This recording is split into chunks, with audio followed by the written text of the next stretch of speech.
도식화한 자료를 한번 보실까요? 좀 눈에 좀 들어오죠? 여기 중간에 나는 누구인가? 존재하는 이유는? 내가 만들 수 있는 차별성? 이렇게 표시를 했는데 여러분 스스로 한번 생각해 보셨으면 합니다.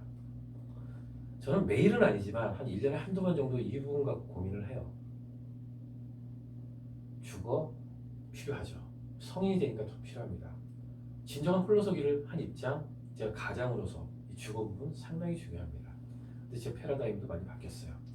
전에는 소유의 개념이었다면 지금은 제4차산업혁명 시대의 전문 계약직 시대이기 때문에 나를 필요로 하는 곳에는 언제든지 이사 간다. 이런 생각을 갖고 있어요. 주거의 개념이 소유가 아니고 이동과 안착입니다. 빨리 얻을 수 있고 빨리 뺄 수 있는 것, 월세죠. 그래서 저는 지금 월세로 생활을 산지 거의 한 7년이 되는 것 같아요. 먼저 다니던 회사를 그만둔 상태에서 주 2일 근로계약으로 근무하고 나머지는 전국을 다녔습니다. 작년까지. 올 2월까지. 근데 이사를 하다 보면 큰 집을 매매하거나 전세를 주고 다니기 어려워요. 어떻게 합니까? 월세죠. 팔아버리고 월세. 건강. 무엇보다 중요하죠. 가장 핵심이 될 수 있습니다. 제가 여러분들한테 1, 2학년 여러분들한테 가장 드리고 싶은 건강해야 됩니다. 지금 수업을 온라인으로 하는 것도 여러분들의 건강, 그 다음에 크게는 생명까지 지키자, 건강하자는 측면에서 의사결정을 내린 겁니다. 건강이 돼야지 모든 걸 이루어질 수가 있습니다. 최우선입니다. 잘 놀아야 돼요. 그래서 재무, 이 부분도 중요하죠. 사실 여기서 재무 분야가 가장 핵심인 것 같아요. 성인이 된 시점에서. 여러분들의 관점에서 이 8가지 중에서 어떤 게 중요하고 버릴 건 무엇인지 한번 생각해 보십시오. 강요하지 않겠습니다. 이게 절대적인 건 아니에요. 사회적 관계, 그리고 직업과 경력, 재무와 직업과 경력은 상당히 연관성이 있겠죠. 사회적 관계, 그 중간에 있는 사회적 관계, 사회적 능력에 따라서 내가 직업과 경력을 어떤 곳에서 일하느냐도 적합성이 판단될 수 있습니다. 자원봉사 하시는 분도 있고 안 하시는 분도 있고, 저는 자원봉사를 했어요. 많은 걸 느꼈습니다. 지금은 못하고 있어요. 아쉽죠. 그냥 월 소정의 금액만 기부를 하고 있습니다. 거기서 위안을 찾고 있습니다. 전 시간이 된다면 제 노후의 생활은 자원봉사 이분에 집중되어 있습니다. 학습 자기개발, 여러분 1학년, 2학년이죠. 3, 4학년 남았죠. 2, 3, 4학년 남으신 분도 있고, 어떻게 해야 돼요, 여러분들? 학습과 개발. 내가 잘하는 것이 있고 좋아하는 것이 있어요. 뭐 학업 성취도가 좋다. 뭐 이것도 괜찮아요. 근데 학업 성취도가 안 좋아. 근데 난 할 수 있어. 이 자신감만 있어도 돼요. 야, 자기 밥그릇은 갖고 태어났대. 난 그래서 그것을 믿어. 졸업한 다음에 나는 내게 주어진 환경에서 최적의 선택을 하면 돼. 더 좋죠. 그런 의지가 더 중요합니다. 여러분들한테. 그런 의지를 불태울 수 있는 곳을 여러분 이 강의 후에 한번 찾아보십시오. 여가 가장 중요하죠. 가장 큰 열망을 갖고 있죠. 제가 주 이틀 근무하고 전국을 다닐 때 외부 강의 나가서 그곳에서 출장 가서 숙박하고 한 잔 마시고 어떤 간단하게 좋은 곳 가서 구경하고, 이 솔솔한 재미가 아주 자주는 아니지만 한 달에 한 번꼴 정도는 있었어요. 그게 많이 위안이 됐죠. 치열하게 살았거든요. 그 부분이 상당히 위안이 됐었습니다. 여러분들은 여가 생활 어떻게 하세요? 여가 생활이 스트레스 해소하기 위한 겁니까? 재충전입니다, 여러분들. 제가 사회생활 전반을 하는 데 있어서 여가 생활이 중요한 것은 재충전의 기회로 삼을 수 있다는 겁니다. 이렇게 8가지 단계로 구성이 되어 있습니다. 여러분들이 중요하다고 생각하는 건 어떤 건가요? 한번 스스로 고민하고 한번 여러분들이 미래 나의 모습을 한번 구상해 보시기 바랍니다. 수업 노트 기법, 비노 노트 기법이라고 하는데 이게 의사 선생님들이 좀 쓰시더라고요. 제가 병원에 가서 진료를 받았어요. 갑상선이 의심된다고 그래갖고 이렇게 앉아서 기다리고 이제 들어가서 이제 뭐 검진 결과를 보는데 선생님이 열심히 컴퓨터에다 뭐를 입력하십니다. 이렇게 써 있어요. 서브젝티비티, 오브젝티비티, 어세스먼트 플랜. 서브젝티비티에서는 제 상태를 얘기합니다. 오브젝티비티에서는 정상 사람들과의 비교를 하는 것 같아요. 근데 어세스먼트 이 갭 차이가 나겠죠? 판단을 합니다. 이 사람은 이런 증상, 이런 증상이 있으니까 이걸 것 같아. 플랜 뭐예요? 처방전, 주사, 빵, 약 이거 드세요. 이게 나오더라고요. 그럼 이것을 활용해서 현재 내가 갖고 있는 능력, 생애설계 어떤 주요 항목을 하나의 플랜이라는 측면에서 이제 바라봐 주시는 거죠. 자, 이런 측면에서 여러분들이 한번 미래를 한번 고민을 해보시는 것도 좋고, 현재의 내 모습과 미래 내가 목표하는 분야, 그것을 달성하기 위해서 평가를 했을 때 부족한 부분을 어세스먼트, 그리고 이 부족함을 어떻게 채울 것인가, 학습과 개발적인 측면에서 어떻게 채워나갈 것인가, 이렇게 비누, 기법을 갖고 여러분들이 한번 고민을 해주셨으면 합니다. 생애설계 예시예요. 제 겁니다. 제가 이게 3년 전에 했던 거예요. 3년 전에. 건강, 재무, 사회적 관계, 직업과 경력 쭉 나누고 현재의 내 모습과 내가 목표 지향점, 그 다음에 거기에 대한 계획을 어세스먼트, 스스로 평가하고 여기에 따라서 플랜을 수립했습니다. 건강은 수영과 골프를 해야 되겠다. 재무적 측면에서는 벌이 그렇게 나쁘진 않은데 전국 다니다 보니까 숙박비하고 교통비가 너무 많이 든다. 한 달에 거의 100여만 원을 초과할 때가 있었거든요.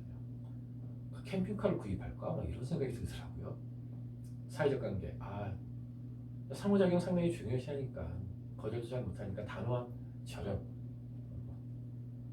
안 좋은 사람하고는 안 만나면 되겠다. 이런 생각도 해봤어요. 직업과 경력. 요거 한번 보실래요? 제가 이제 서브젝티비티 해갖고 뭐라고 해서 학교 콜강은 이제 외부에서 요청하는 콜강 이렇게 간다는 그런 표현인데, 그래서 앞으로는 내가 온라인까지 좀 해야 되겠다. 이런 생각이 들었어요. 나이가 먹다 보면은 이제 이동에 좀 제한이 생기고 건강에 문제가 생길 수 있으니까 온라인으로 무엇을 할까 이런 고민을 했겠죠.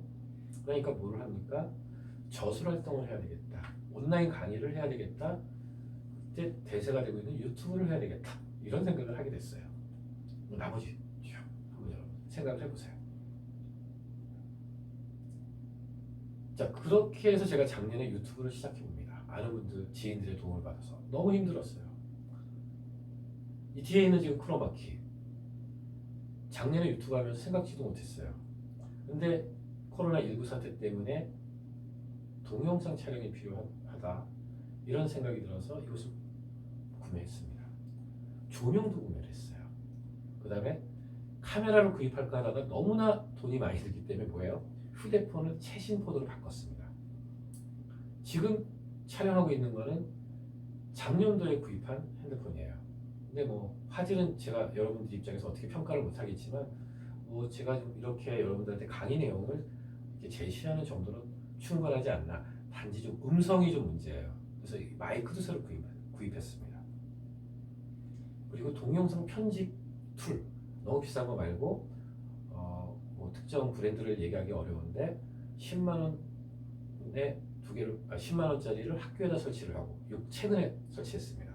그리고 집에다가는 7만 원짜리를 설치해서 자가 작업을 하고 있습니다. 30분짜리 촬영을 하게 되면은 편집하는 시간이 2시간 내지 3시간. 어제는 이상하게 한 6시간 정도 걸렸습니다. 되게 힘들었어요. 자, 그러다 보니까 제가 여러분들 유튜브라는 것을 고민하다가 작년에 유튜브를 시작했고, 그다음 코로나19 물론 딴 교수님들 다 원활하게 하고 계시지만 저는 이런 시도를 해보는 거죠. 한번 해보는 겁니다.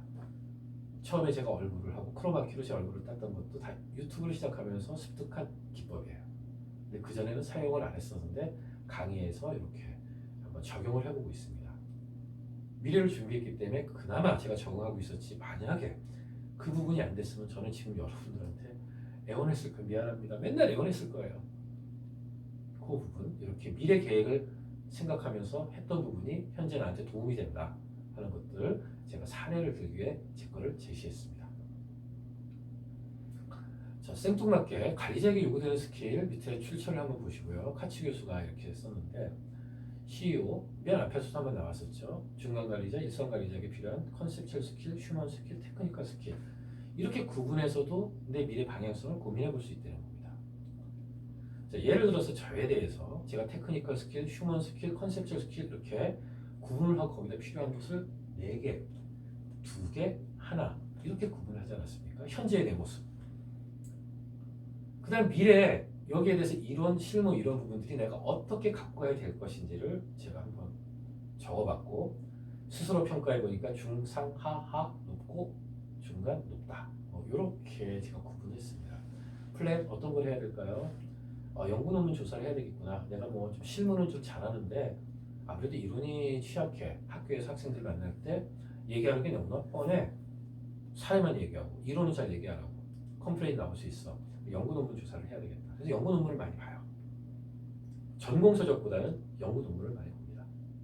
적용례를 연계해서 판단해서 강의를 진행하기 때문에 경제 상식 신문을 봤었는데 제가 월세로 이렇게 전국을 다니다 보니까 지금 제가 7년 동안에 거의 8번 정도 이사를 했습니다. 6개월 살다가 이사한 경우도 있고 신문 구독이 안 되는 거예요. 인터넷으로 보는 거 한계가 있습니다.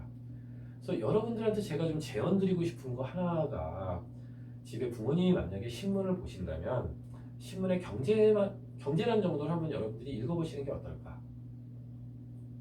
편향되지 않은 사고로 볼 수 있는 게 경제예요. 경제도 보수와 진보 이것 따라서 논점이 상당히 다르다는 걸 알고 있어요.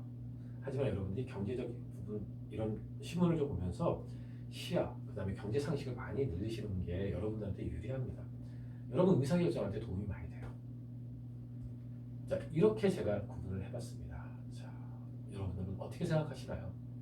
한번 해보실래요? 이렇게 현재 10년 후, 20년 후 최종 목표 테크니컬 스킬을 여러분들 임의로 생각하시고 마음속에 테크니컬 스킬 안에다가 4가지 항목을 구성을 해보시고 휴먼 스킬의 2가지, 컨셉션 스킬 1가지 이렇게 하고 현재의 내 모습이 중이냐 상이냐 우리 이렇게 자가 체크 한번 해보신 분들이 있었잖아요. 그거 마찬가지로 10년 후, 20년 후 최종 목표가 무엇인가 이렇게 한번 여러분들이 설정을 해보시는 것도 필요하다고 생각합니다. 자, 복습 그 다음에 나의 준비도 지난 시간에 제가 과제를 해줬습니다. 많은 분들이 저한테 제출했어요. 자, 미래에 이런 능력이 필요하다고 그러는데 현재의 위치를 여기에서 내가 필요하다고 생각하는 것을 발췌해서 5년 후 모습, 10년 후 모습, 20년 후 모습 최종 목표를 한번 이렇게 만들어 보시는 것도 의미가 있습니다. 생애 설계의 개념에서 한번 제가 이렇게 점수를 이렇게 해서 만들어 봤고요. 자, 우측에 보면 OECD 베터 라이프 인덱스라고 되어 있습니다. OECD의 삶의 질, 생애 설계와 상당히 유사해요. 그리고 작년에 제가 강의를 하면서 글로벌 이슈와 미니스라는 강의를 하면서 저도 처음 들어가 본 건데 깜짝 놀랐습니다. 야, OECD 홈페이지에 가보니까 별게 다 있네. 또 여러분들이 한번 읽어보세요. 제가 노란 것으로 표시한 건 나한테 바로 필요한 것이라고 생각했습니다. 생애 설계 측면에서 제가 주거를 지금 날려버렸어요. 이제 뭐 주거는 뭐 잠만 자는데 뭐 이런 유튜브 작업할 수 있는 동영상 작업할 수 있는 공간이 필요해. 이게 요새 조금 제가 욕심이 났습니다. 그래서 한 군데 포천에다가 방을 얻었어요.